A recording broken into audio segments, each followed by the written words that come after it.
जय हिंद दोस्तों। YouTube के इस राष्ट्रीय अभ्युदय चैनल पर आप सभी का हार्दिक स्वागत है। आज हम चर्चा करेंगे मनुष्य के चरित्र पर। मनुष्य जीवन संसार की एक ईश्वर प्रदत्त विशेष सौगात है जो रचनाकार ने काफी कुछ सोचने विचारने के पश्चात बनाई। देव दुर्लभ मनुज तन अर्थात देवताओं के लिए भी मनुष्य के रूप में जन्म लेना आसान नहीं। देवता सदैव मनुष्य के रूप में जन्म लेने के लिए लालायित रहते कि एक बार वो मनुष्य के रूप में जन्म ले और जीवन के संपूर्ण आनंद प्राप्त करे। मनुष्य का सबसे प्रामाणिक स्वरूप जो है वो उसका चरित्र है। चरित्र से तात्पर्य मनुष्य के उस अभिनय से है जो वह जन्म से लेकर मृत्यु तक की अवधि के दौरान करता है। इसमें शैशवावस्था की नादानी और बूढ़ापे की मजबूरी की दास्ता को नज़रअंदाज किया जा सकता है। मोटे रूप से ये कहा जाए कि युवावस्था के प्रवेश और प्रौढ़ता के उत्तर काल तक के समय को इसमें शामिल किया जा सकता है, जो सामान्यतः 16 वर्ष से 60 वर्ष की उम्र का सर्वमान्य काल कहा जा सकता है। जीवन के लगभग समस्त स्वप्न, क्रियाकलाप और उपलब्धियां इसी काल में ही संभव है। यह मनुष्य जीवन का श्रेष्ठतम समय माना जा सकता है। सामान्यतया व्यवहार में भाषा की मर्यादा, समस्त छोटे बड़ों के साथ में गरिमामय वातावरण, उसके लेन देन, खान पान, रहन सहन, आजीविका के साधन आदि चारित्रिक लक्षणों में गिने जाते हैं, जो श्रेष्ठ और उत्तम स्तर का होना बहुत जरूरी है। इसमें स्पष्टवादिता और सच्चाई का महत्वपूर्ण स्थान है। लेकिन इससे परे चरित्र का विशिष्ट अर्थ यह भी लगाया जा सकता है कि वो लंगोट का कितना पक्का है। स्त्री हो या पुरुष, कामुकता की ज्वाला से कितना स्वयं को बचा कर रखता है।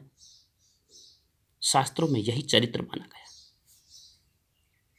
मनुष्य और पशुओं में जो मुख्य रूप से अंतर है उसमें विवेक, बोलने की कला, स्वेच्छा से विचरण और कार्यक्षेत्र को चुनना और चारित्रिक लक्षणों का विकास करना प्रमुख है। मनुष्य सपत्नीक कितना भी भोगी हो, परंतु अगर वह पर नारी के प्रति अपने व्यवहार में उसे माता, बहन या बेटी के रूप में देखता है तो वो मनुष्य चारित्रिक दृष्टि से भोगी होकर भी देवता तुल्य है। यही श्रेष्ठ चरित्र की प्रामाणिकता है। अगर कोई व्यक्ति किसी को ये कहे कि मैं साधु हूँ, मैं योगी हूँ, मैं संत हूँ, मैं भक्त हूँ, लेकिन अपनी गृह लक्ष्मी की अनुपस्थिति में वह पर स्त्री के प्रति चिंतन, सहवास या मोहग्रस्त होकर कृत्य करता है तो वह भोगी है, चरित्रहीन है, ढोंगी है। यह बात समस्त स्त्री और पुरुष दोनों पर समान रूप से लागू होती है। चरित्रवान व्यक्ति आज दुर्लभ हो गए हैं। मार्गदर्शन के अभाव में, ज्ञान के वास्तविक आभास न होने के कारण आज अधिकतर लोग चरित्रहीनता के शिकार हो गए। सद्गुरु और सद साहित्य के अभाव में यह प्रचलन और भी बढ़ा है। सिनेमा, टीवी, मोबाइल की अपसंस्कृति के हावी होने के कारण भी मनुष्य चरित्रहीनता का शिकार हो रहा है। विचार शून्यता, दृढ़ इच्छा शक्ति का अभाव, वातावरण में छाई कलुषता, मलिनता और घर परिवार आदि के संस्कार इसके प्रमुख कारण हैं। एक उच्च और चरित्रवान व्यक्ति के लिए हमें कुछ प्रयास करने चाहिए जो निम्न है। बचपन से ही घर परिवार में अच्छे संस्कार मिले, गुरु का सानिध्य मिले जो समर्थ हो, सद साहित्य जिसमें महापुरुषों की और चरित्रवान पुरुषों की जीवनियाँ महत्वपूर्ण हैं। अश्लील तस्वीरें और फिल्में हम नहीं देखें। भाषा की शालीनता पर पूरा ध्यान दें। हम लोग सादा भोजन करें, तले भुने और गर्म पदार्थों से बचें। सादगीपूर्ण कपड़े पहने, मितव्ययी रहे, सदैव योग और ध्यान पर अपना ध्यान केंद्रित करें और हल्का व्यायाम भी करें।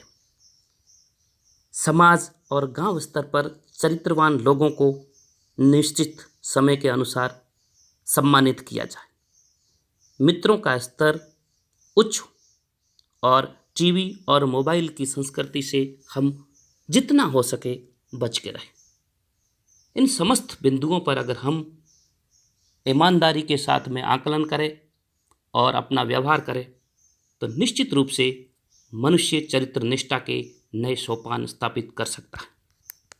हमारे देश में कई ऐसे ऋषि और मुनि हुए, कई ऐसे साधु और संत हुए जिन्होंने चरित्र निष्ठा की मर्यादा को उच्च स्तर पर बनाए रखा।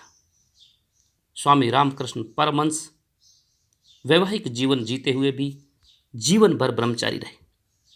उनके शिष्य परम तेजस्वी स्वामी विवेकानंद जी आज भी युवाओं के प्रेरणा स्रोत है, तो केवल इसी वजह से है कि वे चारित्रिक दृष्टि से बहुत बड़े आधार स्तंभ हैं।